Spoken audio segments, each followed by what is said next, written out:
Je vous avais promis une deuxième partie sur l'Inde, la partie qui devait traiter plus spécifiquement de l'armée indienne et de sa politique de défense, toujours pour penser qu'au départ on part sur une base. Qu'est-ce que veut un pays au départ? Qu'est-ce que veut un gouvernement? Qu'est-ce que veut un peuple? La souveraineté nationale. Cette souveraineté nationale, elle se défend sur plusieurs théâtres d'opération. L'économie te donne une souveraineté nationale. Si t'as des sous, t'es indépendant. La recherche, si t'es intelligent, tu iras plus loin, t'es encore plus indépendant. L'armée, si t'es musclé, tu peux te défendre. Donc tu peux la garder. D'accord. Donc il y a une stratégie de défense nationale qui va utiliser la diplomatie, la culture, le soft power, etc. Donc plusieurs grandes stratégies qui supposeront, elles, des plus petites stratégies qui seront des tactiques pour cette grande stratégie, mais qui seront des stratégies pour, plus on descend vers le bas, plus tu as le stratégique et le tactique. On est d'accord? Jusque-là? D'accord. Voilà. La défense nationale, c'est l'un des outils, enfin, c'est l'un des terrains qui permet cette souveraineté nationale. Et l'armée, entre autres, est l'un des outils qui permettra de respecter une stratégie qui est établie, stratégie militaire au nom de la défense nationale. Donc, souveraineté nationale, plusieurs grands terrains, le terrain du militaire, ce terrain qui va regrouper l'armée, mais pas que. L'armée indienne, on a étudié un petit peu les enjeux, sa géographie, ce qui pourra arriver. Tu fais une armée en fonction de tes objectifs et en fonction de l'état des lieux et de tes moyens.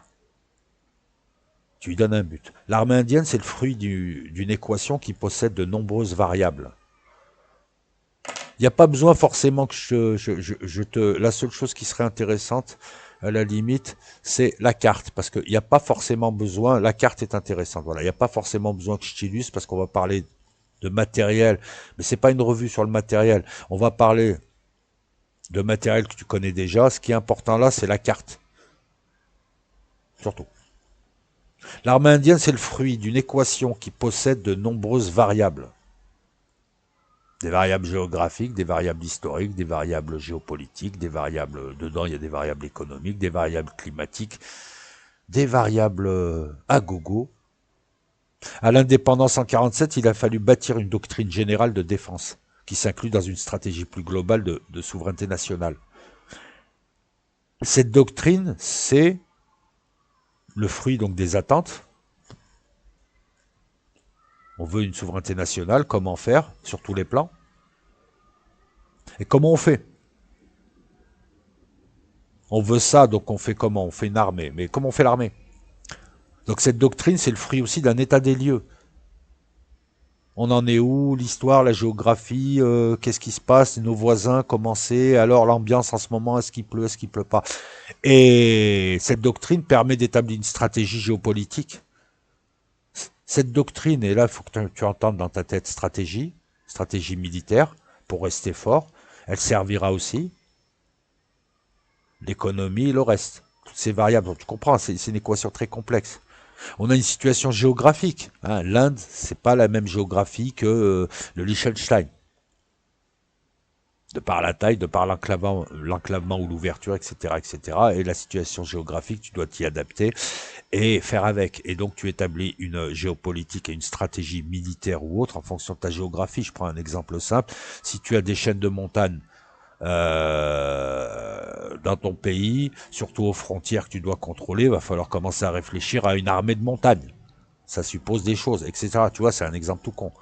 Si tu as beaucoup de canaux, tu es Bangladesh et tu as beaucoup de canaux, ou si tu as un pays où il n'y a que de l'eau, tu vas plus focaliser, ou un pays d'archipel, ton armée, ça va être plus, on va mettre le paquet dans la marine et l'aviation. L'Indonésie. Donc la situation géographique va déterminer quand même une manière de fonctionner. Les acteurs aussi. Autour de toi, tu as des acteurs proches, tu as tes voisins, tu as des acteurs proches. Alors tes voisins, c'est le Pakistan, la Chine, le Népal, le Bhoutan, le Bangladesh et le Sri Lanka. Premier cercle. Le deuxième cercle, c'est les autres voisins. Afghanistan, Tadjikistan, Russie, Si, oui, oui, tu peux remonter. C'est pas la distance qui compte aujourd'hui. Le troisième cercle, c'est tout l'Asie. Il y a déjà 3 géopolitiques différentes. 3 rapports différents, 3 relations différentes et des milliers de stratégies différentes à utiliser selon le temps, le moment. Après, il y a le monde. D'abord, il y a le Moyen-Orient, l'Afrique, c'est une course. Hein. L'Inde est là, le pétrole est là. Elle a besoin du pétrole. L'Inde, elle vend aussi par là. Elle a besoin d'y aller et de revenir. Hein. Mer d'Arabie, golfe du Bengale et océan Indien, ça intéresse. Eh oui, oui, oui, tu vas comprendre aussi. T'as le monde. Donc cette carte te montre clairement, voilà. Et si on revient au centre, toi, l'Inde, c'est un État fédéral avec plusieurs royaumes. On peut aussi envisager des forces centrifuges qui le fassent éclater. On parle de sous-continent indien, hein, c'est énorme. C'est énorme. Il faut gérer ça, c'est compliqué. Hein. Tu remarqueras aussi quelque chose, c'est que si les Turcs ont le monde turcophone et les Chinois le monde asiatique, le monde chinois, l'Inde indienne existe de moins en moins. Culturellement, c'est une ère culturelle, l'Inde indienne, l'Asie indienne, l'Asie chinoise et l'Asie turque. C'est des aires culturelles. Tu retrouveras, si tu pars de l'extrême est, tu vas trouver des gens très bridés qui vont ressembler à des Chinois, et plus tu avances, plus tu vas arriver sur des Turcs. Et au milieu, tu as les Indiens, les Pakistanais. Si, si, mais même au niveau des visages, au niveau des faciès, hein, il y a une déclinaison, il n'y a pas de trou. Et tu as 3 aires culturelles qui peuvent s'inclure dans la géopolitique si ces aires culturelles constituent un soft power. Toi, il y en a à comprendre moi. Hein. Le problème, c'est que l'Inde, le monde indien, le Pakistan, ils sont musulmans, ils détestent les Indiens détestent les musulmans. Et surtout s'ils sont pakistanais. Parce que si à la limite t'es musulman algérien, ils s'en foutent de toi, ils font du business avec toi, ils s'en foutent. C'est leurs musulmans qu'ils aiment pas. Il y a quand même... et leurs chrétiens. Avec le Bangladesh, c'est pareil, c'est un pays pauvre, tu t'attends à rien, et en plus, il peut se retourner contre toi et s'allier au Pakistan parce qu'ils sont musulmans. Voilà. Bon, t'as ton copain chinois au-dessus, le grand frère que t'as envie de... Hein, et qui te prend du terrain chaque année un petit peu, et qui est pas indien de toute manière, pour le cas qui nous... Qu'est-ce qui te reste, le monde indien? Le Sri Lanka. L'Inde, le Sri Lanka et le Népal. C'est pas la Turquie, hein. Le monde turc, il s'arrête à Talas. Bataille 739 qui a défini la frontière entre l'Asie chinoise et l'Asie musulmane. Bataille gagnée par les musulmans, mais ils sont pas allés plus loin. Et depuis, entre, t'as le Xinjiang. Hein, tu vois l'importance du Xinjiang quand tu étudies l'histoire. 1/6 de la Chine, et qui fixe l'extension maximum. Tu vois, il y a des raisons idéologiques, c'est l'extension de la civilisation chinoise. Si tu abandonnes le Xinjiang, tu viens, plus de 1300 ans après, tu viens de faire avancer la civilisation musulmane, turcophone, et je rappelle que c'est un jeu de plaques tectoniques. Voilà, tu comprends. Le monde turcophone, Turkménistan, Ouzbékistan, Kirghizistan, le monde turcophone, il est partout. Azerbaïdjan, la Turquie, elle a son petit monde. Elle a sa petite CE. Elle a, voilà. La Chine, c'est pareil. L'Inde, non. Elle a pas ça. Elle a une géopolitique quand même pas mal merdique. Hein. C'est pas évident. C'est pas évident. Différents acteurs, imagine des cercles concentriques avec des intensités variables. Les rapports qu'elle a avec le Sri Lanka, ce ne sont pas les rapports qu'elle a avec le Népal, quoique, ou avec la Chine. Donc ça, t'en tiens compte. Tu tiens compte du rapport de force. Tu tiens aussi compte des liaisons et des flux, militairement. Ouais, ben oui, si t'as des flux commerciaux, économiques qui passent par là et que t'es connecté, vaut mieux savoir pour comment les protéger, ces flux. Comment protéger ces trains, comment protéger ces bateaux qui exportent, sinon tu fais rien. Ça relève de la souveraineté nationale et ça relève aussi de la stratégie militaire. L'Inde développe actuellement une marine pour protéger ses routes commerciales. Elle vend aussi et elle a beaucoup de bateaux qui partent. C'est un grand exportateur, comme je vous l'avais dit dans la première vidéo. Tu tiens compte aussi du contexte local, pas forcément toi et les autres, mais ce qui se passe dans le coin. Qui s'embrouille avec qui va monter, qui a ceci, qui vient d'arriver. Le contexte international qui forcément joue sur le contexte local. Tout ceci, encore une fois, pour établir les bonnes doctrines, les bonnes stratégies, a fortiori, donc construire la bonne armée. Hein, autant avoir le bon outil. Puis il y a l'histoire.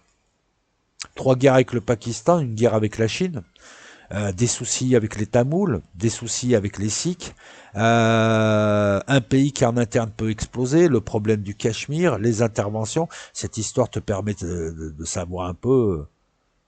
D'ailleurs, c'est ce qui permet de savoir que l'armée indienne comporte d'excellents éléments, qui sont réputés au combat. Déjà, lorsqu'ils étaient sous domination britannique, c'est cette armée-là, hein, parce que l'armée indienne, c'est la fusion entre les armées des Maharajas, des différents rois, et l'ancienne armée britannique des Indes, qui elle-même est la descendante de l'armée privée de la Compagnie orientale des Indes, puisque l'Angleterre a, entre guillemets, colonisé l'Inde avec une société privée. Et ouais. Comme quoi la privatisation et l'externalisation, ils datent pas d'aujourd'hui. Hein. Donc ça aussi, c'est important, cette histoire. Pour connaître tes rapports. Ben, tu sais que tu as un ennemi mortel qui est la Chine. Si tu faiblis, il te prend du terrain. Il veut pas t'écrouler totalement, mais il veut te prendre du terrain. Tu as un ennemi qui peut être mortel, c'est le Pakistan.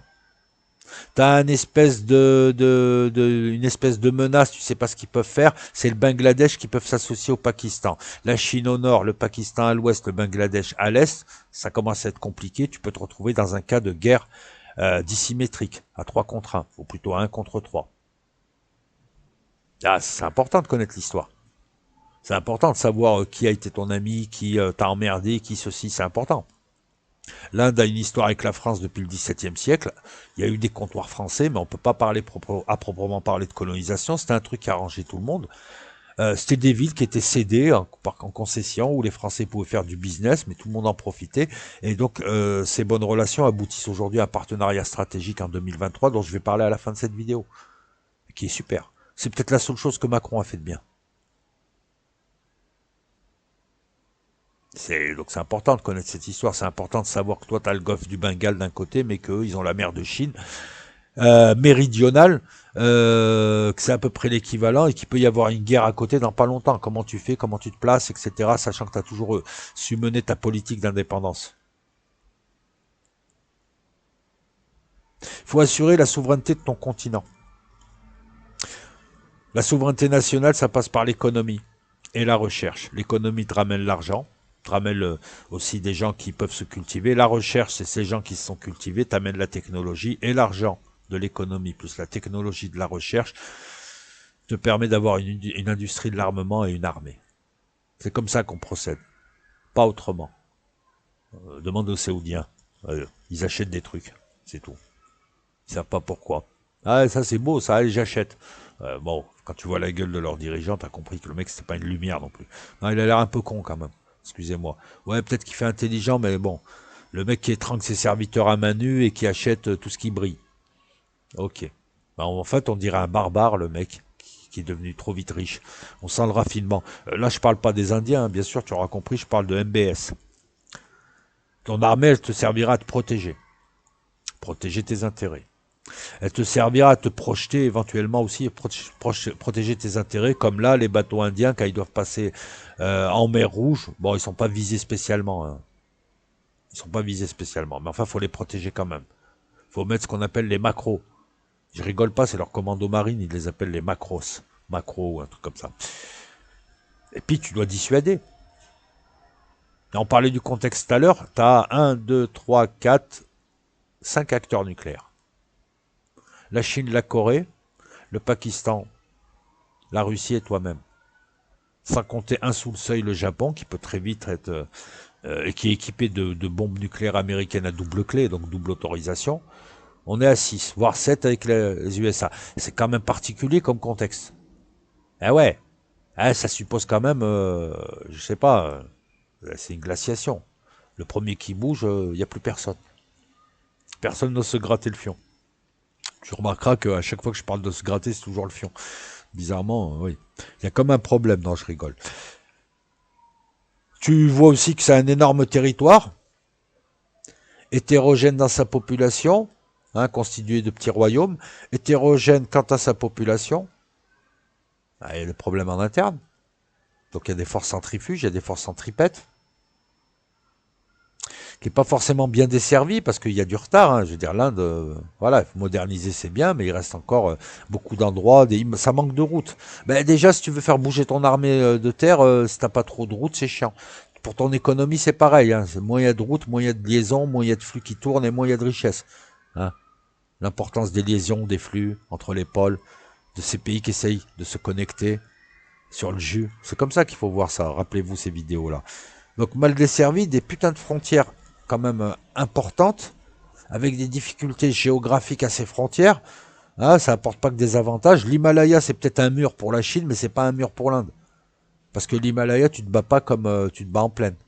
Et puis il faut laisser des hommes à moins 20, à moins 30. Les F-16, ils montent pas au-dessus de 6000. C'est pour ça qu'ils utilisent des MiG-21 quand ils se battent avec le Pakistan. Et puis voilà, il y a quand même... tout ceci va définir quel type d'armée tu vas avoir aussi. Il y a des grandes frontières sur des ennemis mortels ou quasi mortels, t'es ouvert aux quatre vents, t'es pas dos à quelque chose, ouais, t'es dos à la mer. J'ai envie de dire que ta frontière la plus sûre, c'est la mer, ça semble paradoxal quand même. C'est parce que c'est la frontière en même temps la plus ouverte. Sachant en plus que l'Himalaya, c'est là où l'eau de tes plaines, ben, elle arrive de là. Si tu contrôles pas l'Himalaya, oui, l'Himalaya c'est pas que du territoire, de la neige, du ski. Et le Dalai Lama, c'est que c'est là, c'est comme le Tibet, c'est des immenses masses d'eau. Tes fleuves viennent de là, le Gange, il vient d'où? Tu crois qu'il vient du blues? Non, il vient de l'Himalaya. Ça suppose une vérification sur la carte, mais je vais m'épargner cette vérification. Je suis persuadé que, en général, les fleuves viennent de la hauteur et ils descendent vers le niveau zéro, la mer. Voilà. Et je pense que le Gange vient de l'Himalaya et d'autres fleuves. Tous ces fleuves qui arrosent tes plaines, qui permettent le riz, qui permettent l'agriculture. Si la Chine prend l'Himalaya, c'est elle qui a le robinet d'eau. Et voilà. Donc ton armée, il faut qu'elle tienne compte de ça. Eh ouais. T'as un territoire fédéral avec des différents problèmes ethniques, les Tamouls, les Sikhs. Je rappelle qu'Indira Gandhi, l'une des dirigeantes indiennes dans les années 80, elle a été tuée par des Sikhs. La guerre musulman-indien avec un hindouisme qui est devenu xénophobe, qui s'attaque à tout ce qui n'est pas comme lui. Enfin voilà, il y a des forces qui peuvent à un moment donné, tu peux aussi assister à des querelles internes qui font que ton continent, ben, finalement, il se fragilise. Hein. T'as des ennemis puissants, nucléarisés. T'as aussi une route de la soie qui se fait sans toi. T'essaies de développer tes routes maritimes, mais en même temps, elle se fait sans toi, mais elle passe pas loin de chez toi, donc tu peux faire le coupeur de route. Hein. C'est intéressant. Donc encore une fois, la mer c'est important, la montagne c'est important, la terre c'est important, les airs sont importants, tout est important et tout est compliqué. Maintenir tes frontières au Cachemire, au Ladakh où tu as perdu plus de 1000 km² pris par les Chinois doucement, hein, ils grignotent. Et t'oses pas trop t'énerver parce que tu essayes de les contrôler parce que tu restes quand même en retard. Un réveil s'impose. Et c'est Modi qui, à partir de 2014, va, hein, comme Erdogan, comme Poutine, comme tous ces hommes forts qui arrivent et qui pensent que c'est le moment quand même de vite moderniser, il lance une modernisation qui aurait dû avoir lieu il y a 30 ans. Résultat, tu as 30 ans de retard sur les Chinois qui ont un rythme aussi élevé, voire plus élevé que le tien. Donc, même si tu t'y mets là, au pire, tu as le même rythme qu'eux, tu n'as plus de retard. Enfin, tu n'as plus de retard. Ton retard, il s'accroît pas. L'Inde, c'est ce qu'on appelle une grande puissance moyenne. C'est une expression de 2023, comme la France. L'Angleterre n'est plus une grande puissance moyenne. Et après, tu as les grandes puissances et après, tu as les superpuissances. Elles sont deux, c'est la Chine et les USA, les superpuissances. La Russie, c'est une grande puissance qui va être suivie par d'autres. Enfin, voilà, faut le voir comme ça. Donc, encore une fois, Modi il va respecter le processus, hein, une meilleure économie, pour ça des meilleures lois, des investissements, etc., etc. Je t'en ai parlé dans la première vidéo. Ça permettra de la recherche, qu'on va aussi doper à coups de partenariat et de rétro-ingénierie, parce que pour démarrer, voilà, pour avoir une armée moderne avec une technologie, il faut bien partir de quelque chose. Tu vas pas réinventer l'alphabet. Donc tu vas partir sur des technologies d'il y a 30 ans que tu achètes dans des partenariats. Et tu vas bâtir la tienne dessus. T'apprends ce que font tout le monde. L'Inde, développe pas forcément un réseau d'espionnage. L'Inde fait beaucoup de partenariats où elle achète à des gens, mais elle récupère leur vieille technologie. Et comme elle a quand même une élite intellectuelle, cette technologie-là ensuite, ils te la développent et ça donne le missile BrahMos, ça donne l'un des porte-avions, ça donne. Ils prennent leur temps, mais encore une fois, ils n'achètent pas de la technologie pour acheter de la technologie.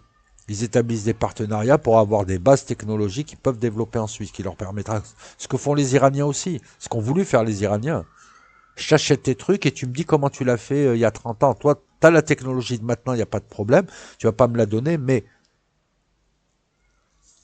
les Russes, vous avez l'hypersonique. Pouvez-nous lâcher un vieux missile hypersonique? On fera le reste. Ça s'appelle la rétro-ingénierie. Pourquoi l'Iran peut se permettre et l'Inde? Parce qu'ils ont une élite intellectuelle qu'ils ont formée. Ils ont des mathématiciens, ils ont des ingénieurs, ils ont des techniciens.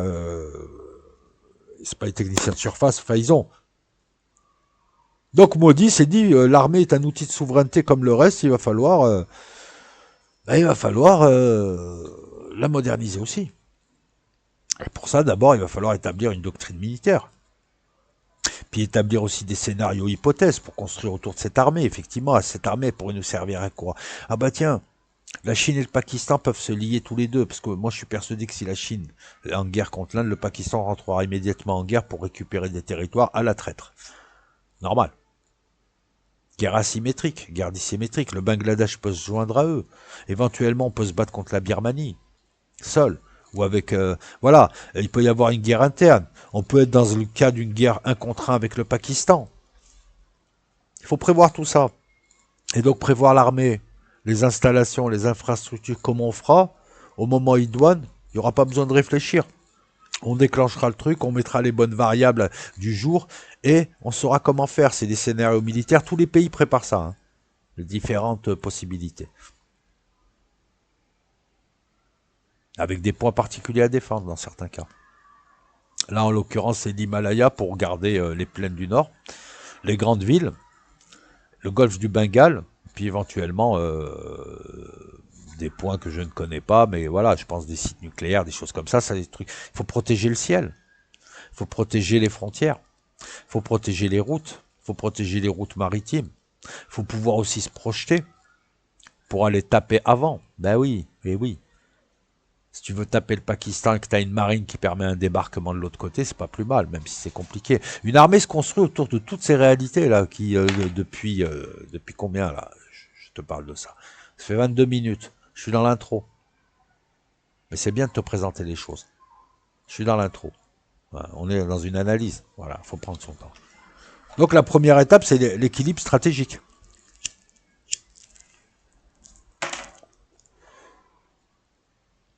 L'Inde, en 47, avait déjà certains de ses problèmes. La première chose qu'elle a cherché à faire, surtout après 62, lorsqu'elle a perdu la guerre contre la Chine, qui lui a pris plus de 200 ou 250 000 kilomètres carrés de frontières. Alors, il y a un litige, je ne sais pas qui a tort, qui a raison. Bref, mais c'est pas important. L'Inde, la première chose qu'elle a faite, c'est du nucléaire. Et si tu veux parler, déjà, faut avoir la même taille, le même gabarit, ou en tout cas les mêmes muscles. Le nucléaire, un équilibre stratégique. Ouais, ok, t'es plus fort que moi, mais maintenant j'ai des bombes atomiques comme toi, je peux te les envoyer sur la gueule, donc ouais, tu vas me battre, mais tu vas finir avec un œil en moins, une couille en moins, et puis voilà. Comme le RSS a fait face aux USA qui avaient le nucléaire avant, comme la Chine a fait à partir dans les années 60, lorsqu'ils avaient des problèmes avec l'URSS, qui les dominait, comme le Pakistan a fait face à l'Inde ensuite, comme l'Iran fait face à Israël. Un rééquilibrage. La première chose à faire, c'est l'équilibre stratégique. Donc l'Inde a développé, bien en retard par rapport aux autres puissances, et a commencé à essayer des bombes atomiques Made in India en 74. La France était déjà à la bombe H en 68. Et c'est pas la même taille. Premier ICBM, c'est bien d'avoir une bombe. Hein. Tu vois, l'Iran, elle est juste, elle va arriver à ce stade. Mais c'est bien d'avoir une bombe, mais il faut développer à côté de quoi la porter. Si j'ai un fusil mais j'ai pas de balles, c'est pas la peine. Ou si j'ai de la poudre et du plomb, mais il y a rien pour les envoyer, c'est pas la peine. Encore une fois, une bombe atomique seule, ça sert à rien. Si tu l'envoies en camion, mais bon, c'est compliqué. ICBM, Intercontinental Ballistic Missile. Pékin, maintenant je peux t'envoyer des missiles nucléaires. Je peux t'envoyer de la bombe A, voire H bientôt. Puisque je ferai des essais en 98 pour finaliser tout ça, 5 essais. Je parle de l'Inde. Voilà. Donc même si ton armée elle est plus forte que la mienne, maintenant on a vu quand même que c'était... Hein, donc, tu pouvais t'enliser même avec des pays moins forts que l'Inde qui a quand même une énorme armée. Je peux te vitrifier. Donc si tu me menaces du nucléaire, je vitrifie Pékin. Pékin et quelques autres villes. Toi tu vas me massacrer, mais voilà. Tu comprends le principe de la dissuasion stratégique. Personne n'a intérêt à bouger. Bah, déjà ils ont atteint ce point. Donc déjà les Chinois ne pouvaient plus nous attaquer et nous détruire comme vous pouviez le faire en 62, alors que les Russes vous tapaient dessus déjà eux aussi et que vous ne pouviez pas bouger vous-même parce que vos bombardiers, votre petit nucléaire de l'époque, hein, par avion, parce que vous n'aviez pas à l'époque les missiles pour les envoyer, ne pouvaient pas atteindre le sud, l'ouest de la Russie, là où vivent les Russes, hein, et donc alors que les Russes, eux, peuvent être envoyés de Moscou, hein, je te montre le territoire russe, ils pouvaient t'envoyer de Moscou à peu près par là, à Pékin, ils pouvaient t'envoyer un missile. Toi, tu pouvais pas faire l'inverse. Tes bombardiers, ils étaient trop courts. Voilà. Donc, l'Inde, revenons à nos moutons, va développer son nucléaire, puis ensuite une balistique. Balistique. C'est toujours balistique, tactique et croisière à la fin. Quand un pays arrive à faire ses missiles de croisière et qui commence à être un peu performant comme les Iraniens, là, tu te dis, ouais, là, là tu peux sabrer le champagne ou le thé. Hein. Tout dépend si t'es en Iran ou pas. Quel est l'adversaire de l'époque et qui sera toujours stratégiquement de la Chine? La Russie. Qui a maté la Chine? Entre guillemets, la Russie. Qui est le plus gros barbeau de l'époque? Hein, on est là, on est au début, là, on est dans les années 60-70. La Russie. Qui ne parle pas à la Chine? La Russie. Avec qui l'Inde va être ami et partenaire stratégique? La Russie. À qui l'Inde, pendant X temps, va acheter tout son matériel? À la Russie. Et ça ne change pas aujourd'hui. Sauf qu'aujourd'hui, elle achète à la Russie et à la France. Elle n'achète pas aux USA. Parce que l'un est un partenaire stratégique fiable et l'autre est un nouveau partenaire stratégique qui a un excellent armement et dont la collaboration profite aux deux. Quand les pilotes indiens veulent un avion, ils disent je veux des Rafales, on veut des Mirages. On travaille sur des Mirages depuis des années, ils sont très bons. On défonce les F-16 avec des Mirages 2000. Vos Mirages, on peut taper à 7000 mètres au Kargil. Enfin, 7000, 6000 mètres au Kargil. Le F-16, il n'y arrive pas. Le F-18, il peut pas monter aussi haut. Enfin, il peut monter aussi haut, mais toute son électronique ne suit pas. Il fait moins 50. Voilà. Vous et les Russes, voilà. Donc, partenariat avec l'URSS à l'époque. Tu as du nucléaire, stratégique. Tu commences à avoir un balistique pour le porter, frapper loin et fort. Va falloir penser maintenant à passer au nucléaire tactique. Les petits missiles, les petits trucs que tu utilises dans des petits trucs. Et puis surtout, avoir une armée de masse. Cette armée de masse, la masse fera le manque de technologie, palliera au manque de technologie, et plus on aura de la technologie, moins on sera obligé d'être 150 milliards. C'est ce qu'ont fait aussi toutes les armées. L'armée russe, l'armée chinoise, à une époque, ils étaient à 5-7 millions. Mais beaucoup de masse, l'armée chinoise. Aujourd'hui, avec la technologie qu'ils ont, ils peuvent se battre et ils ont 2 millions d'hommes. Et c'est 10 fois plus efficace que 20 millions d'hommes juste avec des bâtons. Mao, il pensait qu'avec 20 millions, avec des millions d'hommes et la masse et des bâtons, on pouvait battre tous les pays, même des pays nucléarisés. Bon, les Russes ils ont vite fait comprendre que non, que ça marchait pas comme ça. Pas là. Dans une bataille antique, ouais, ça marche. T'as 2000 Spartiates contre 200 000 mecs, les 2000 Spartiates, même si c'est l'élite, ils perdent. Mais dans les guerres modernes, ça marche pas comme ça. Puisque tu peux bloquer des gens avec des petits bouchons, des goulets d'étranglement, et quelquefois, on a vu... on a vu 8 mecs en 40, on a vu 8 mecs dans un col dans les Alpes, ils ont bloqué une division italienne entière pendant une semaine. Du nucléaire, de la balistique. Une armée de masse qu'on va émincer. Et une marine. Ça, c'est le projet. Hein. Ah non, parce que C'est en ce moment que ça se fait. Tout ça, il faut une industrie de l'armement, fille de la technologie, et mère d'une armée moderne. Eh oui, eh oui. La recherche, l'économie, augmente ton niveau de vie, l'éducation. T'as des gens, t'as des filières d'excellence, t'as des gens cultivés. Parmi eux, t'as des gens qui font de la recherche. T'as des gens qui seront scientifiques, puis tu auras de la recherche appliquée. Cette recherche donnera lieu à de la technologie. T'as des techniciens, des ingénieurs qui vont adopter tout ça. Voilà. Ça va te permettre une armée moderne. Ça va aussi, l'économie te permettra d'avoir des sous, d'avoir de l'influence. Donc encore une fois, d'aller acheter des trucs, etc. et tout. Tout ceci concourt. Chaque variable de cette équation intervient sur les autres à des intensités diverses, à des moments différents. Faut tenir compte du temps, des intensités. Donc on a de la météo là. Avec toutes ces variables qui sont interdépendantes les unes des autres, on a là maintenant il faut un calculateur. Bon, après il y a des techniques pour faire de la géopolitique avec autant de variables, tu simplifies, tu conceptualises. Donc cette armée indienne qui est la fusion de l'armée britannique des Indes et des anciennes armées royales, elle s'est constituée avec une armée de terre, qui a une alate, qui a une aviation de l'armée de terre, une marine, des gardes-côtes, des paramilitaires, des gardes frontières, de la police militaire et un commandement des forces stratégiques, ceux qui gèrent le nucléaire. En 2008, puis après, bon, les chiffres évoluent, on va dire grosso modo, l'armée indienne, en tenant compte des 1,4 million d'actifs, 1,2 million de réservistes, 1,1 million de forces paramilitaires, on est à peu près à 3,7, 4 millions. C'est la plus grande armée permanente du monde. 4 millions. Et encore, il n'y a pas les volontaires ultranationalistes. Alors, la masse, on l'a là, 4 millions. Là, à l'heure où je te parle, les Russes, c'est 1,2 million. Regarde le territoire des Russes, regarde l'Inde. Ok? Toi, rien à comprendre, moi? Regarde l'Inde à côté. C'est une armée de métier, donc qui a bonne réputation, d'excellentes unités combattantes, qui a de la masse, qui a mené des guerres avec le Pakistan, qui lui-même s'est nucléarisé justement pour retrouver cet équilibre stratégique. Aujourd'hui, l'Inde ne peut pas se permettre de détruire le Pakistan, parce que le Pakistan la vitrifie pareil. Elle a 4 guerres, donc 3 avec le Pakistan, 1 avec la Chine. Elle a fait plusieurs opérations majeures, comme l'opération Vigée, comme l'opération Cactus. La troisième, elle a un nom imprononçable. Elle a aguerri ses troupes aussi, un tant soit peu, en faisant des opérations ONU de maintien de la paix. Elle a participé à une opération de maintien de paix au Sri Lanka à un moment donné avec des troupes qui sont venues aider les Sri Lankais. Il me semble que c'est dans les années 80.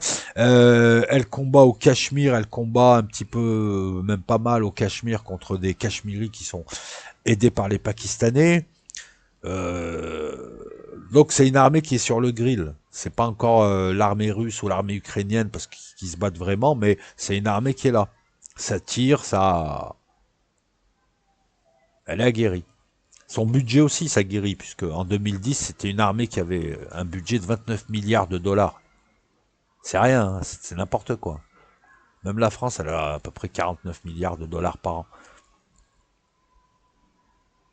Avec Modi, dès qu'il arrive, déjà en 2015-2016, le budget monte à 42,1 milliards.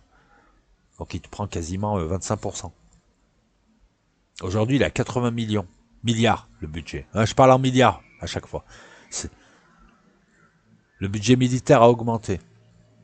Parce que l'armée a des matériels nouveaux, a un recrutement et une formation qui se font. Enfin voilà, là, ils mettent des moyens dans leur armée pour la moderniser. Modi a compris dès 2014 qu'il fallait moderniser son armée, que c'était chou bouillant et que le monde allait partir dans une spirale de guerre et qu'il fallait mieux être prêt. C'est pas pour rien que l'Inde est le deuxième importateur d'armes du monde. Beaucoup de dépenses pour moderniser, beaucoup de dépenses pour former. Sauf qu'ils le font 30 ans en retard par rapport aux Chinois. Je veux dire, aujourd'hui, même si tu as du super bon matos, je veux dire, aujourd'hui, tu as mis ton deuxième porte-avions en 2022, tu l'as mis à l'eau. Ok, il faut 10 ans pour maîtriser pour que les équipages de porte-avions soient vraiment opérationnels, il faut 10 ans. La Chine, ça fait des années déjà qu'ils ont mis leur porte-avions et qu'ils forment et qu'ils s'entraînent. Des fois, au dépend des Japonais, des fois, au dépend des Taïwanais, parce que ce qu'ils font aussi, c'est de l'entraînement pour leurs pilotes, pour leurs marines. Donc, ils ont de l'avance. Donc, si aujourd'hui, tu as le même matos qu'eux, ce qui est encore loin d'être le cas, parce qu'ils construisent tout, toi, t'es pas encore aussi avancé technologiquement. mais t'es en bonne voie. T'as le retard, voilà, c'est bien d'avoir des rafales, mais il va falloir 10 ans, 5 ans peut-être. 5 ans pour avoir quelque chose de correct. Pour que tes pilotes, voilà. Là, c'est pas en 3 mois, en 6 mois. En 3 mois, tu décolles. En 6 mois, tu décolles, tu fais un tour. Et peut-être t'atterris si t'as un peu de chance. Voilà, pour un avion moderne. Donc les pilotes de F-16 ukrainiens, soi-disant, qui arrivent à maîtriser, qui arrivent à taper des missiles ou des machins, avec des F-16, je suis étonné quand même. Bref. On se demande s'il y a pas, si c'est des pilotes ukrainiens. Donc ton industrie de l'armement, elle n'a pas le choix. Je rappelle que la Chine fait le deuxième budget militaire, 215 milliards de dollars par an, une augmentation de 7,2% cette année. Tu vois que la Chine, elle a un rythme aussi élevé, voire plus élevé que le tien, pour ce qui est de la modernisation, pour ce qui est de l'augmentation des dépenses, et qu'elle a démarré 30 ans avant toi. Un mec qui court plus vite que toi ou à la même vitesse que toi, mais qui est parti 3 heures avant toi, comment tu peux le rattraper? Soit tu montes en vitesse pour récupérer le retard. Déjà, tu essayes de plus avoir de retard. Déjà, tu vas, tu cours. Et tu essayes de courir comme lui. Déjà, les 3 heures qu'il t'a mis, voilà, ça sera pas 5 heures au bout d'un moment. C'est ce qu'essaye de faire l'Inde. Mais il reste ces 3 heures. Et pour les récupérer, c'est une autre chanson. Parce qu'il continue à cavaler. Le gars, lui, il ralentit pas. Il cavale aussi vite, voire plus vite que toi. Donc même si tu cours, déjà, il te met 100 mètres à chaque fois. Et là, jusqu'à Maudit, t'as quasiment pas couru. Tu gérais. Aujourd'hui, ton industrie de l'armement, et depuis un certain nombre d'années, elle mène une politique de partenariat, d'acquisition de technologies de base afin de les développer. Ça commence à payer, puisque tu développes Made in India. Ton deuxième porte-avions, c'est le premier fabriqué en Inde. Bon, ça t'a pris 13 ans, mais voilà. Ton avion, le Texas, développé par HAL, Indo-Aéronautique, je sais pas quoi, très connu. Il est là, mais il n'est pas encore là. Il y a des problèmes et tout, mais bon, ça arrive. Tu commences à construire des trucs et tout, mais les Chinois, ils ont 20 ans d'avance, facile. Ils construisent tout, toi, tu peux pas tout construire. Ce que tu as fait de bien, c'est que tu as développé une industrie spatiale, tu as envoyé des sondes sur la Lune, ça te permettra de maîtriser le balistique et le satellitaire. Voilà. Donc l'Inde, elle arrive, mais elle est entre la Chine et on va dire la Turquie, qui s'est spécialisée dans certains domaines. Mais par exemple, tes partenariats avec la Russie, tu leur as acheté du matos, tu as mis de l'argent dans le missile de croisière antinaval Brahmos, décliné en plusieurs versions. Ce qui va devenir, ce qui est devenu le Sukhoi 57, le pack 50 là, comme tu l'appelles. Bon, je crois que tu t'en es retiré, mais normalement les Indiens devraient bénéficier de cet avion. Je sais plus ce qu'il en est. Tu achètes français et tu demandes à ce que ça soit construit en Inde et qu'on te donne des technologies en contrepartie, même des vieilles pour que tu puisses bâtir, c'est excellent. Ben oui, par exemple, les Russes, t'as acheté des T-90 pour moderniser ton armée de terre. T'en as acheté, je sais plus combien de centaines aux Russes, mais t'as demandé à ce que les Russes installent des usines et que les Indiens travaillent sur ces chars et que t'aies une licence pour pouvoir les construire toi-même. Ce que l'Ukraine ne peut pas faire. T'as compris qu'il fallait que tu saches construire le matériel que t'achètes. C'est ce que fait l'Iran. C'est ce qu'a fait la Turquie, c'est ce que fait tout pays intelligent. T'achètes la technologie que t'as pas et t'apprends dessus et t'essayes de la faire. Parce qu'aujourd'hui, si tu fais une guerre, vaut mieux faire toi-même tes obus, tes chars et tout ce qui s'ensuit, plutôt que de les acheter. Déjà, ça te coûte moins cher, et en deuxième lieu, tu as la maîtrise. On voit l'Ukraine aujourd'hui qui n'a pas la possibilité de faire ce qu'elle veut, puisqu'on lui donne des équipements et on lui impose des directions. Eh ouais. Donc tes deux grands partenaires, il y en a d'autres, mais c'est la Russie et la France, et les partenariats te permettent, c'est du gagnant-gagnant. T'achètes des Rafales français parce que tu sais qu'ils sont très bons, mais tu demandes des retours technologiques à une France qui ne demande qu'à les vendre et à faire des partenariats avec toi, parce qu'il y a aussi des contreparties de ton côté, et que ça ne dérange pas de te donner une technologie vieille d'il y a 15 ans que tu vas trouver par toi-même de toute façon dans 5 ans. En gros, donner une technologie dépassée à quelqu'un qui t'a acheté des trucs, alors que toi, t'as la dernière technologie, tu sais qu'il va lui falloir 5 ou 10 ans pour la récupérer. C'est en fait, tu lui fais gagner du temps et tu fais de l'argent. C'est ce que font tous les grands pays. Ils finissent par la technologie, je sais pas, une technologie qui a 15 ans que tu as, fourgue là.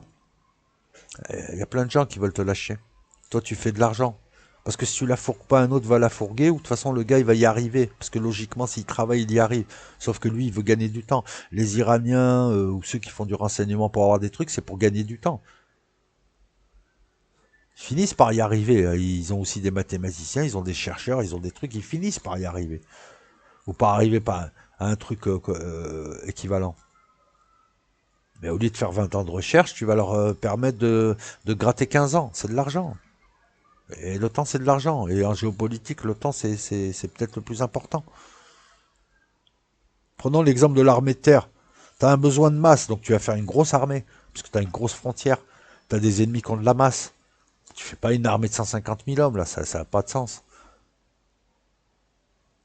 L'unité de base ici, c'est la division.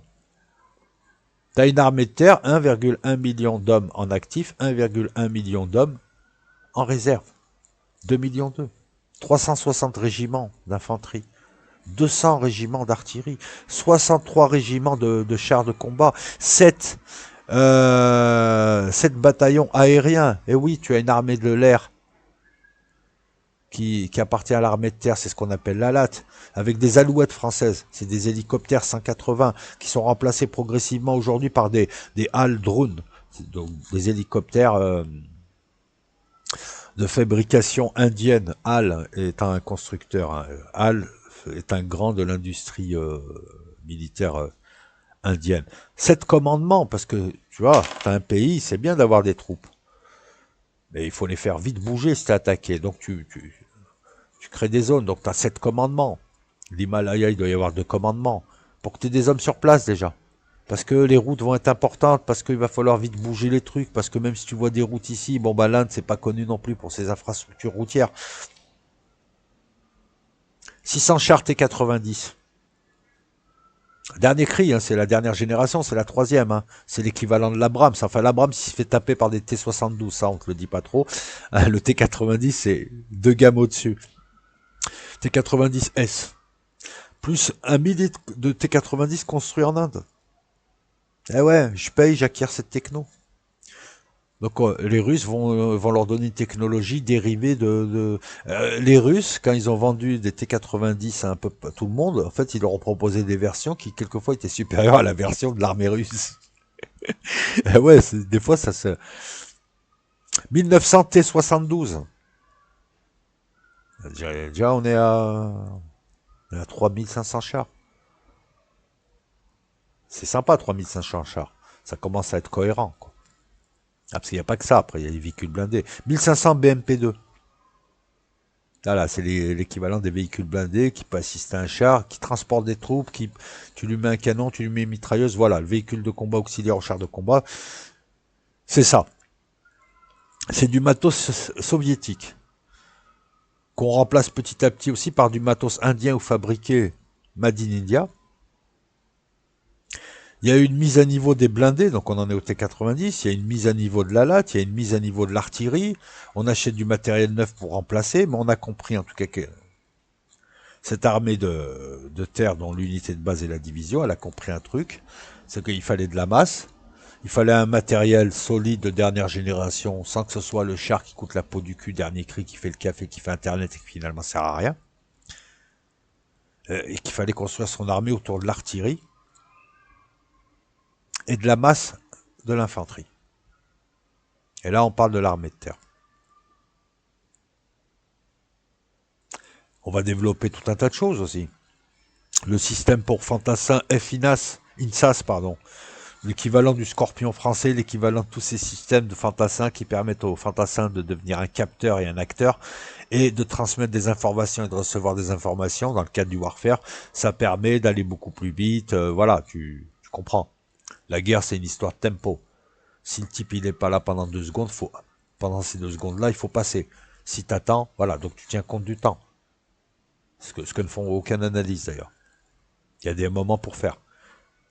Et si tu as une communication et des informations en temps réel, tu les vois, les portes qui s'ouvrent avant les autres.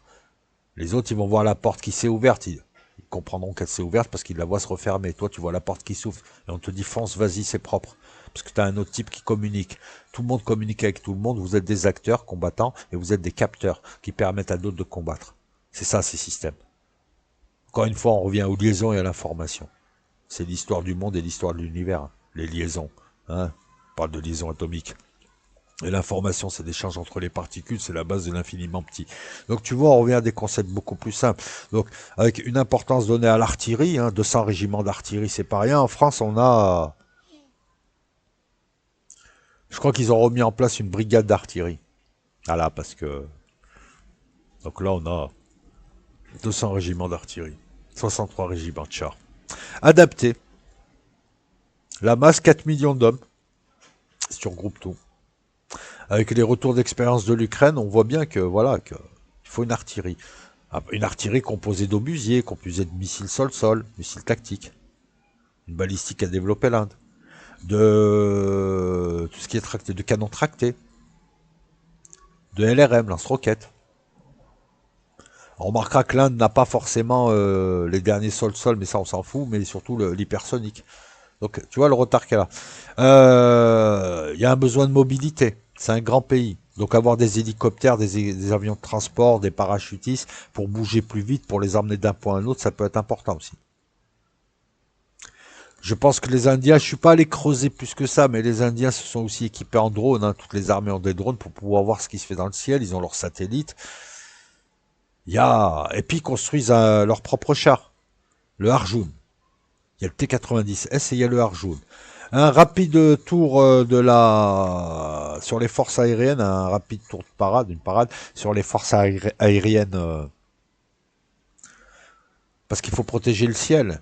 Et il est énorme le ciel. Et puis il faut protéger les zones autour, avec les deux mers.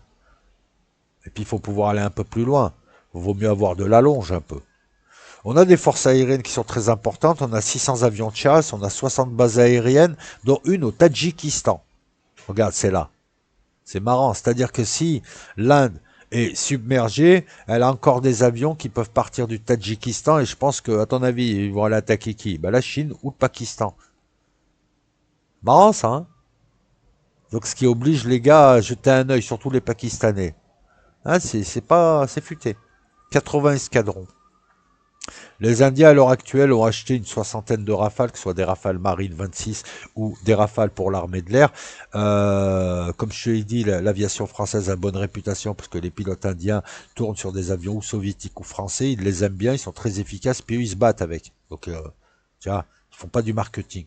Donc quand tu te bats ou que c'est en tension, vaut mieux avoir du Rafale, pas que, mais vaut mieux avoir du Rafale, vaut mieux avoir du Sukhoi 27 que avoir des trucs que tu achètes un échantillon et finalement il y en a que deux, mais on en a prêté un aux Marines.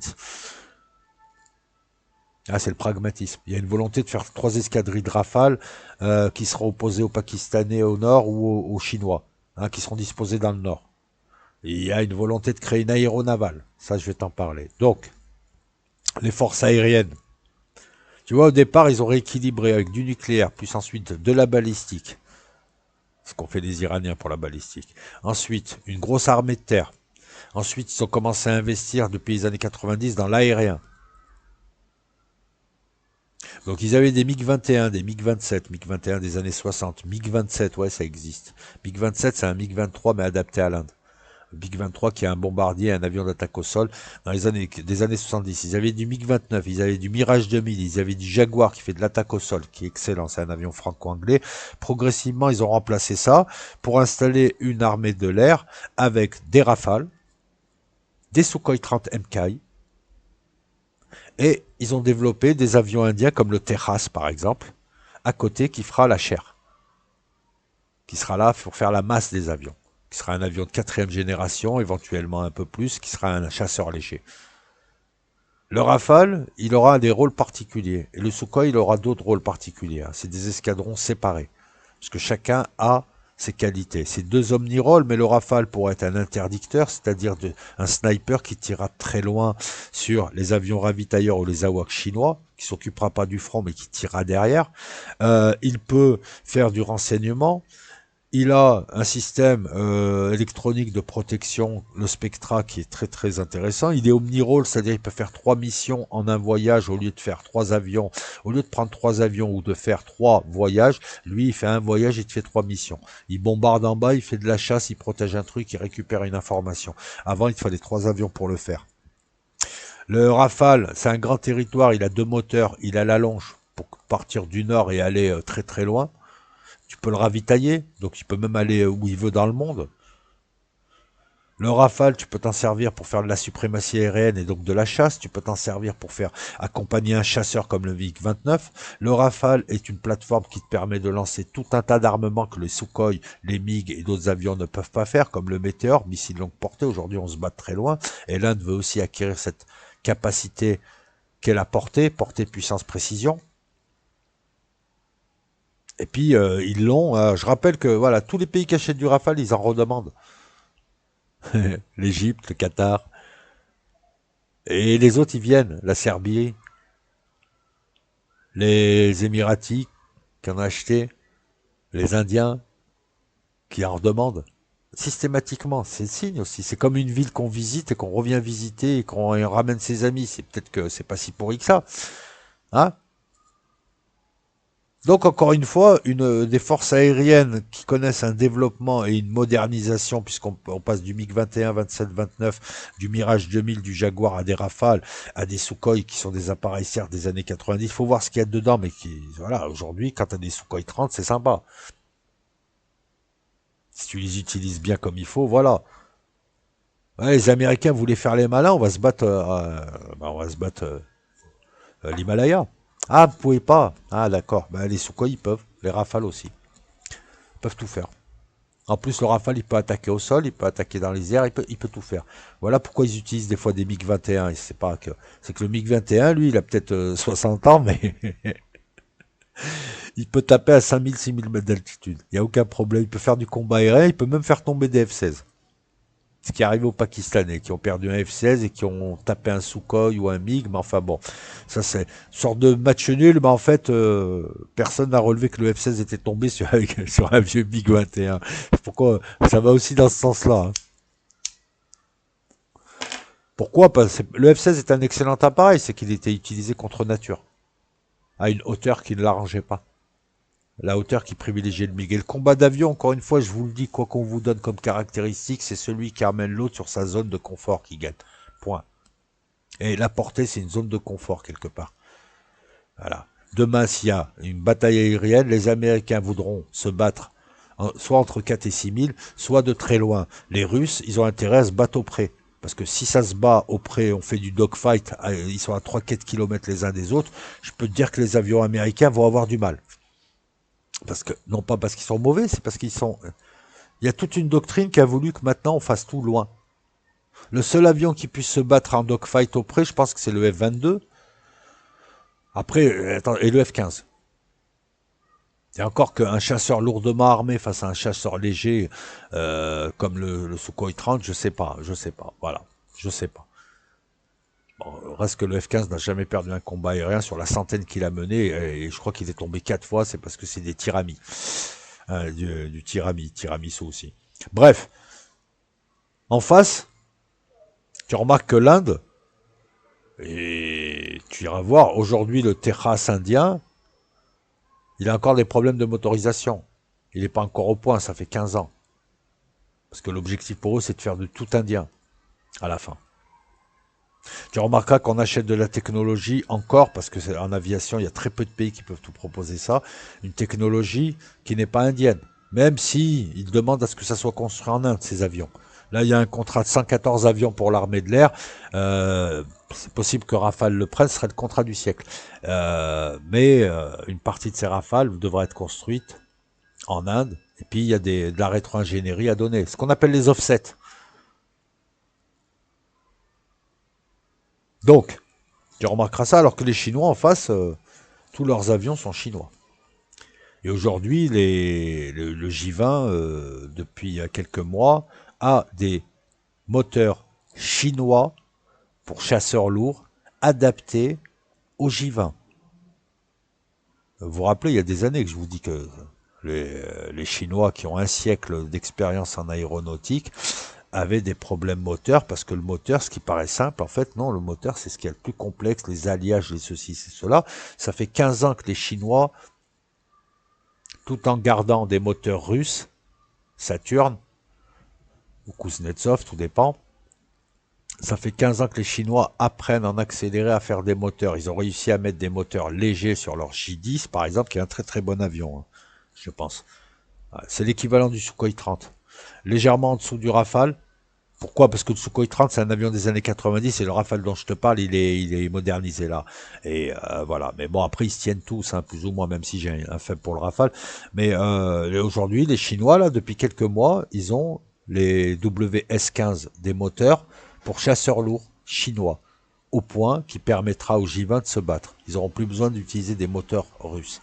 Les Chinois, qui maîtrisent le quantique, qui t'envoient des lapins de jet dans l'espace, tu vois, ils viennent juste d'arriver au moteur, pour te montrer à quel point c'est compliqué.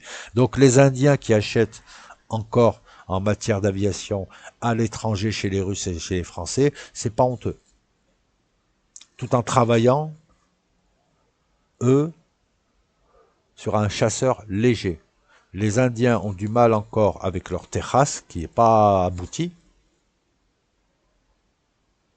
alors que les Chinois te sortent des chasseurs lourds avec leur moteur. Et tout ce qui va avec, ils maîtrisent tout du début jusqu'à la fin. C'est pour te montrer le retard. 30 ans. À peu près, hein, après. Donc l'idée, c'est d'avoir un parc aérien pas trop diversifié, parce que au niveau logistique, ça a un coût. Si tu as des avions de tous les pays, comme l'Arabie Saoudite, qui a des Eurofighter, qui a des Rafales, qui a des Mirage, qui a des F-16, qui a des F-15, qui a des... Ça n'a aucun sens. Ça veut dire que tu ouvres autant d'écoles de formation, tu ouvres autant de chaînes logistiques, tu ouvres autant de... Voilà, tu as 20 téléphones différents, avec des chargeurs différents, avec des modes opératoires différents, avec des trucs différents. C'est peut-être plus chiant que si tous tes appareils sont connectés, non? Non? Crois pas? Donc voilà, après combattre à haute altitude, combattre au loin, pouvoir se projeter et avoir une aéronavale et pouvoir faire ses avions, voilà l'objectif. Le Rafale, il a un rôle important parce qu'il va aussi constituer l'aéronavale. Putain, tu confies pas ton aéronavale à n'importe quel avion, hein. Jusque-là, les Indiens avaient des scies arrière. C'est pourquoi le scie arrière avait du succès. C'était le seul avion qui faisait un décollage vertical, donc tu pouvais mettre sur des porte-aéronefs.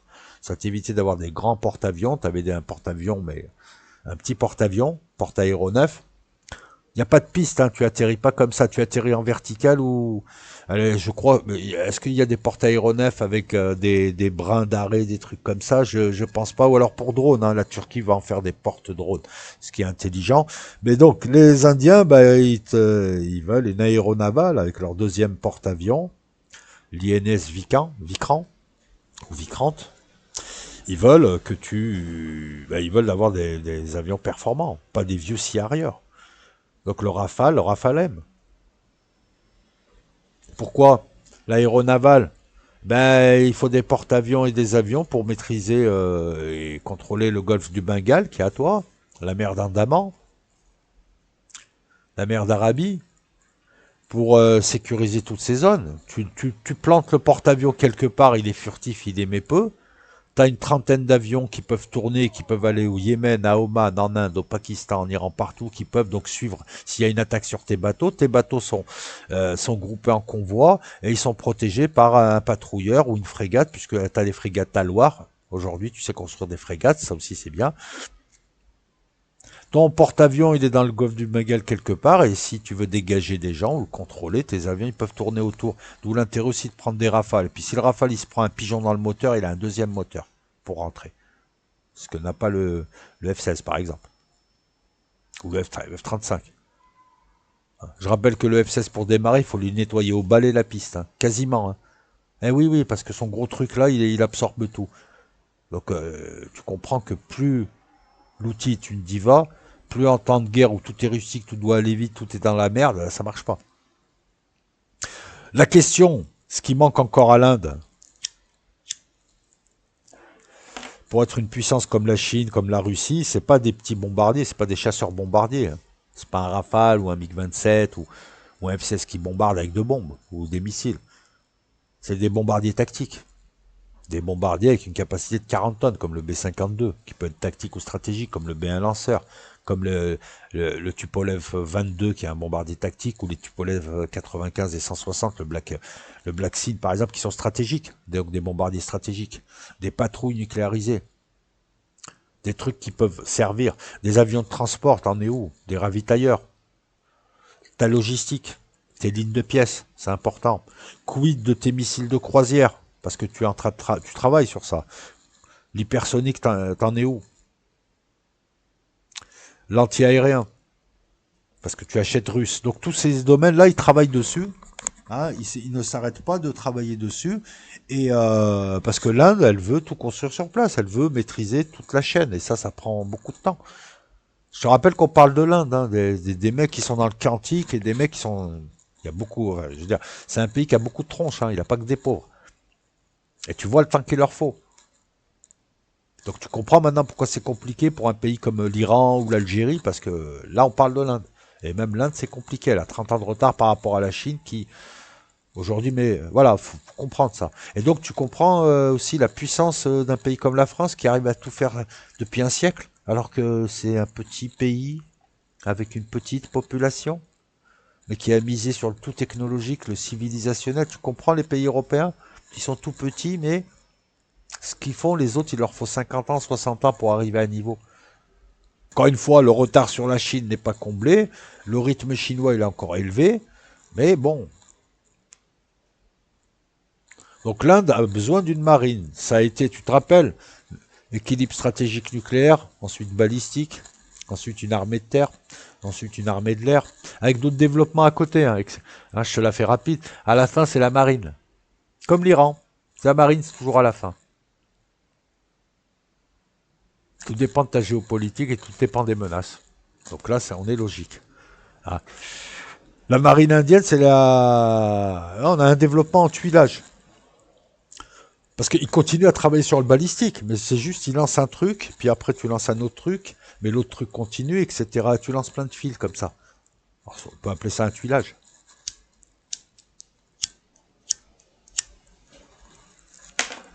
Quatrième marine du monde. 155 navires, 3 bases. Une aéronavale qui est en cours de renouvellement. On renouvelle les vieux Sea Harrier par des Rafale M et on veut installer à la place des Sea King qui sont des hélicoptères américains, on veut installer des hélicoptères soit français d'abord et indiens ensuite, soit directement indiens. 2000 commandos, les Macross. Putain, c'est rigolo comme nom. 2 porte-avions. Le premier qui est plus un porte-aéronef, le Vikramaaditya. Et le second, qui est entré en service en 2013, le premier. Le second, qui a mis 13 ans pour arriver, qui porte 30 avions, c'est le porte-avions Vikran. C'est pour ça qu'ils achètent du Rafale M. C'est pour ce porte-avions qui a été inauguré en 2022. Donc un porte-aéronef, un porte-avions, sachant qu'il y en a un troisième qui est prévu, c'est pas bête. Tu dois contrôler le golfe du Bengale. Tu te rappelles au départ, je t'expliquais la géographie, les ennemis, l'histoire, ce qu'il faut faire, là où il faut être là où il faut pas y être, là où il faut être moyen. Voilà, bon bah après ils bâtissent. Ils bâtissent leur armée comme ça. Leur marine, là, elle est bâtie sur ça. L'Inde construisait pendant longtemps des petits bateaux, des dragueurs de mines, des choses assez simples à faire. Aujourd'hui, ils font des frégates. Les frégates Talois. Ils ont mis le temps, 13 ans pour un porte-avions, mais il est là. Et je pense que pendant ce temps, ils ont dû former quand même l'équipage. Après avoir construit des navires simples, après des coopérations et des rachats de navires aussi, hein, quand ils achètent un sous-marin nucléaire d'attaque de la classe Akula à la Russie, c'est pour apprendre et pour en faire d'autres. Donc dans quelques années, ils ont démarré par des SNLE, et là ils vont acquérir des technologies de SNA. Comme d'ailleurs les Coréens du Nord ou les Iraniens. Donc encore une fois, on est en bonne voie. Il lui faut une grosse marine. Donc elle a décidé encore une fois de moderniser. Et de faire du Make in India. Made in India, pardon. Elle avait 15 sous-marins diesel. Des vieux. Pour tenir une zone, il faut du sous-marin. Autant que des bateaux. Des sous-marins consommables si possible. Des sous-marins de poche. Il n'y a rien de mieux. Ça coûte pas cher, t'en fais plein. Comme les U-boats, comme les kilos diesel.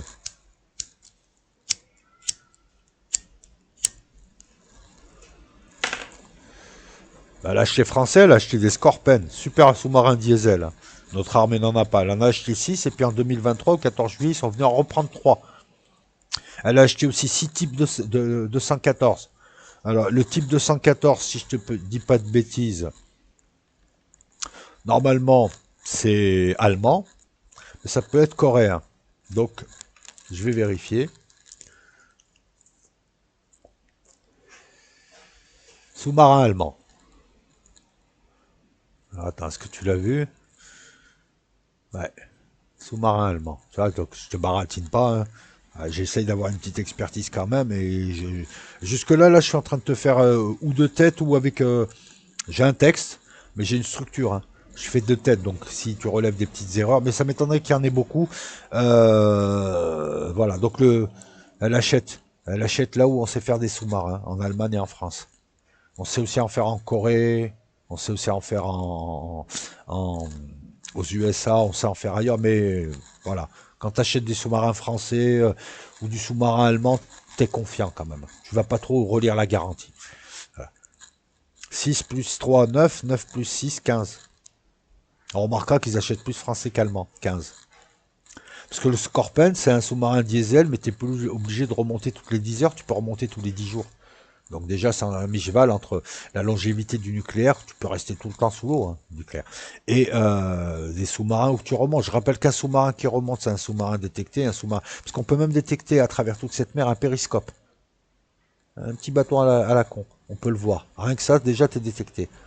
Sans compter le reste, hein, tu remontes un peu trop, il y a des anomalies magnétiques, etc., etc. Donc je rappelle qu'un sous-marin repéré, c'est un sous-marin qui ne sert plus à rien. Il rentre à sa base, c'est fini. L'objectif du sous-marin, c'est que tu ne sais pas où il est. Pour qu'il puisse te taper, si tu sais où il est, tu vas lui mettre quelqu'un qui te marque et il ne pourra plus bouger. Au pire, il va affronter l'autre sous-marin, il n'y aura plus ça. Voilà. Si tu veux niquer la patrouille de sous-marins, bah, tu les repères et tu les suis. Avec un avion au-dessus, des frégates, voilà. Et tu mets des haut-parleurs, tu mets de la musique dans l'eau, là, si, ça leur casse les oreilles et tout. Ils se barrent. Dès qu'il remonte à la surface, c'est que c'est bon. Et alors, après, il va naviguer comme un bateau jusqu'à sa base. Donc c'est important d'avoir des sous-marins que tu repères pas. Surtout que c'est le point faible des Chinois. Puis tu remarqueras un truc aussi, c'est que regarde la Chine où c'est. Regarde les routes de la soie maritime. Où est-ce qu'elles passent? Elle passe pas loin de l'Inde, elle passe dans le golfe du Bengale, elle passe par la mer d'Arabie, enfin je veux dire, toutes les liaisons chinoises de ce côté-là, elles passent à portée de l'Inde. L'Inde peut jouer au coupeur de route. Donc contrôler cette partie de mer, c'est aussi créer un endroit où tu peux couper. Tu as les capacités. Donc les Chinois vont me casser les couilles, j'ai du nucléaire, j'ai une grosse armée, et en plus je peux te casser les couilles en bas, je peux te couper tes routes de la soie, qui sont très fragiles, les routes maritimes de la soie. Tu seras obligé de les protéger. Tu viendras chez moi, les protéger. Tu vas passer dans le golfe du Bengale. Mais dans le golfe du Bengale, je mets des batteries côtières un peu partout là. Tes bateaux, je vais te les taper, mais direct. Je vais mettre des missiles harpons, des missiles russes, pardon. Je vais te mettre du P800, de l'onyx, du granit, tu sais, rien que t'as le nom, ça te fait mal déjà. T'as l'impression qu'ils jettent des pierres. Ah ouais, la sortie de la mer de Chine, il n'y a pas que les anglo-saxons d'Ocus qui vont bloquer les verrous. Une fois que t'es sorti, il y a la partie indienne. C'est Mad Max, t'es sur une route, tu passes sur le territoire de chacun. Le mec, il peut te faire payer une redevance.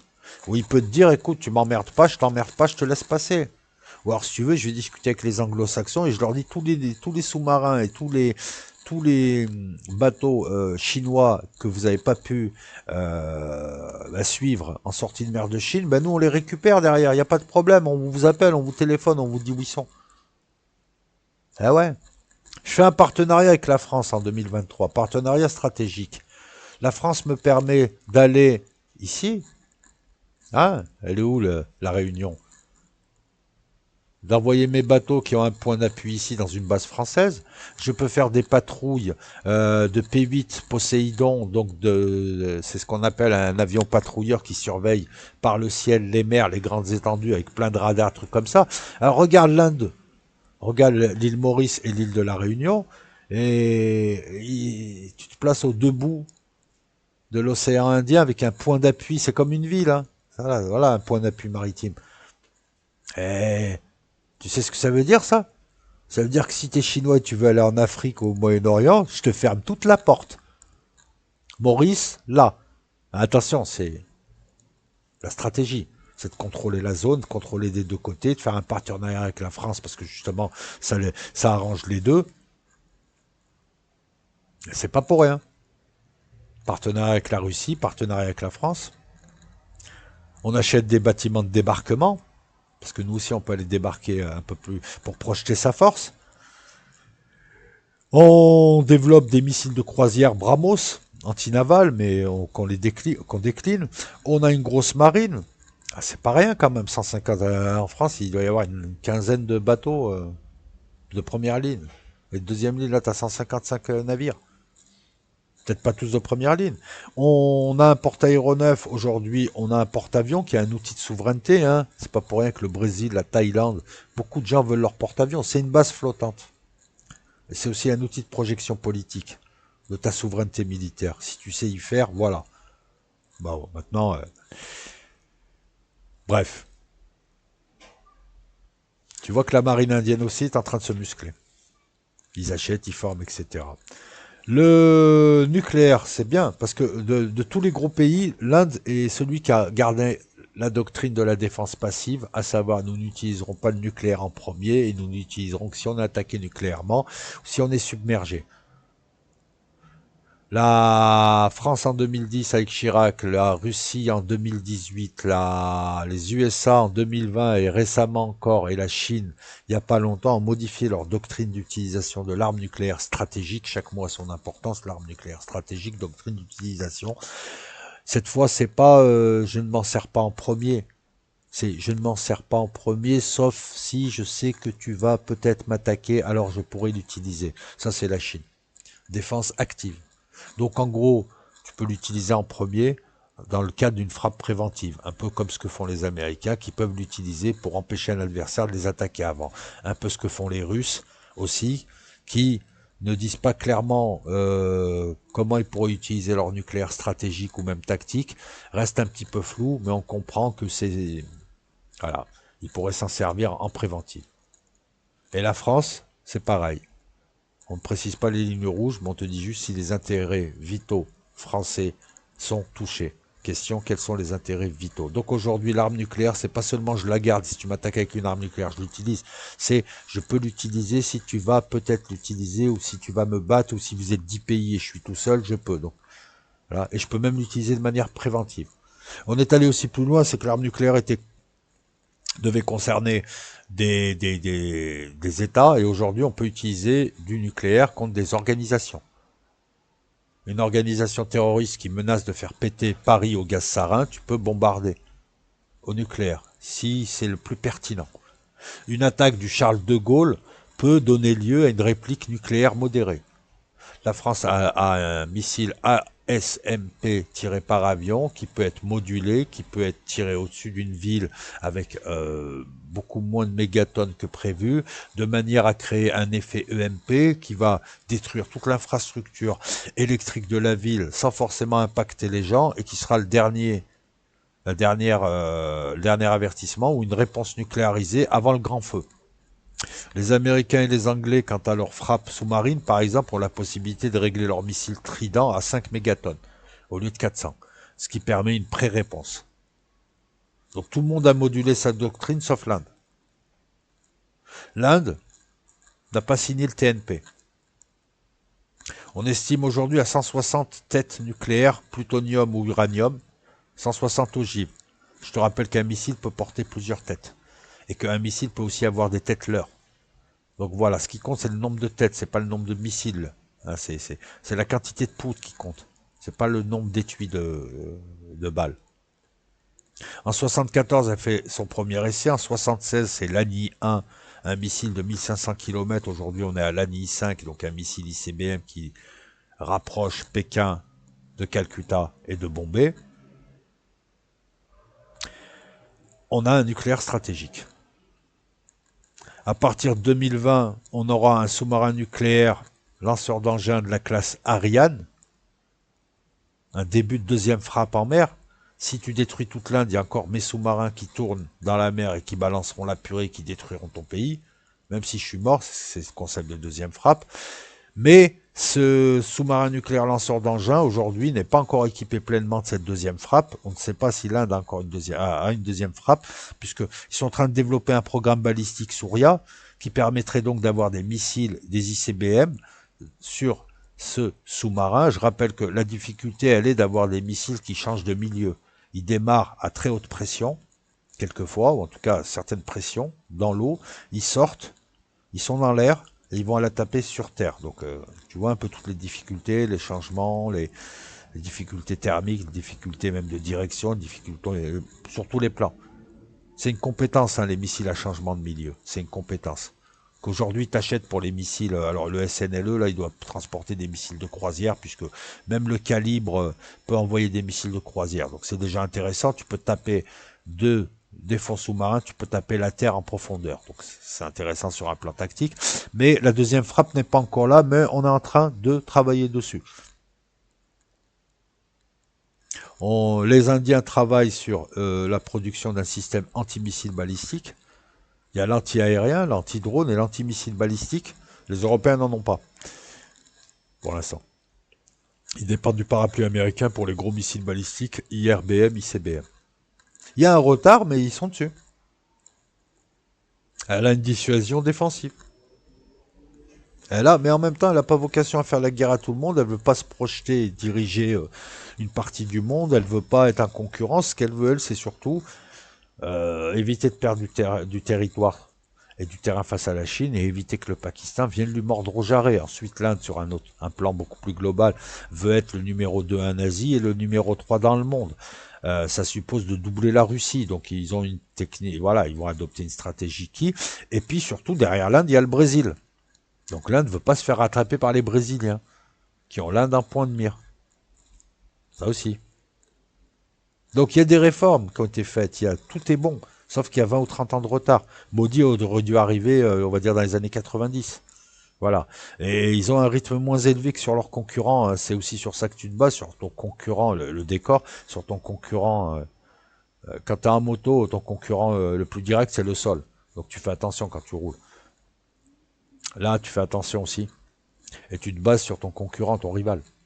Il va aussi vite que toi, voire plus vite, et il a 20 ou 30 ans d'avance. Donc il faut y aller là. Et il faut trouver un moyen, malgré tes 30 ans d'avance, de le dissuader. Donc, vaut mieux le contrôler. Donc, tu as des éléments, hein, la possibilité de couper la route, la possibilité de le frapper, la possibilité de tenir. S'il t'envahit, moi, je pense qu'ils vont prendre l'Himalaya et ça ira pas plus loin parce que de toute façon, il pourra pas faire mieux. Je veux dire, les Chinois, ils pourront attaquer, les Indiens aussi, ils savent se battre et ils sont nombreux. Et puis les Chinois n'ont aucun intérêt non plus, parce que c'est un jeu, voilà, encore une fois, je vous parle de cercles concentriques et de variables à intensité différentes, mais la Chine, si elle s'embrouille avec l'Inde, ça fait le jeu de la Russie, ça fait le jeu des USA. Donc d'autres variables sont affectées par ce combat à deux. C'est dur d'isoler un jeu. On fait de la théorie des jeux, mais c'est dur d'isoler un jeu dans la géopolitique. Le jeu Inde contre Chine, déjà, c'est un jeu qui s'inclut dans un jeu plus grand. Et gagner un jeu peut signifier perdre sur l'autre. La Russie bat l'Ukraine, mais elle perd face à la Chine. Elle perd du terrain. Elle perd de l'influence. Elle perd de ceci, elle perd de cela. Tu comprends ce que je veux dire? Le petit jeu, la petite histoire, fait bouger la grande histoire. Mais la petite histoire, elle dépend de toutes les petites histoires autour qui appartiennent à la grande histoire. Donc, retard technologique sur certaines choses, comme le spatial, comme la cryptographie, comme l'antibalistique, comme certaines balistiques, comme l'hypersonique, comme les moteurs, comme l'Inde a encore beaucoup de retard. Voilà pourquoi elle a entamé un partenariat stratégique avec la France, qu'elle garde son partenariat stratégique avec la Russie et qu'elle continue plus ou moins. Parce que ce qu'elle aimerait déjà, et je pense qu'elle l'a atteint, c'est de dire au Pakistan et à la Chine, le prix à payer pour me détruire, il est trop élevé. Toi déjà, le Pakistan, je t'ai détruit avant, t'as aucune profondeur de territoire, il est tout petit ton territoire, et toi, la Chine, tu vas perdre tes grosses villes. Un peu ce que la France disait à la Russie. Voilà, moi j'ai la capacité de détruire 50% de ton potentiel industriel et peut-être 50% de tes villes rien qu'avec mes bombes atomiques. Toi, tu vas me détruire totalement. Mais est-ce que tu accepterais de perdre la moitié de ton pays? Non. C'est la dissuasion du faible au fort. Et l'Inde a une dissuasion du faible au fort face à la Chine, et il a une dissuasion du fort au faible face au Pakistan. Donc on a encore une fois quelque chose d'intéressant structurellement parlant, puisqu'on a deux cas de figure qui sont des miroirs, avec pour axe de symétrie l'Inde. Qu'est-ce que tu veux que je te dise d'autre? Que l'armée indienne est sur la bonne voie, je viens de te le dire. Que ses alliances sont excellentes, oui, puisqu'elle a aussi une alliance avec les USA. Elle sait ce qu'est les USA, mais cette alliance lui a permis d'acheter du matériel russe sans être sanctionné par les USA. L'Inde a toujours eu une politique très très neutraliste, hein, pour un non-aligné, et ça est tant mieux pour elle.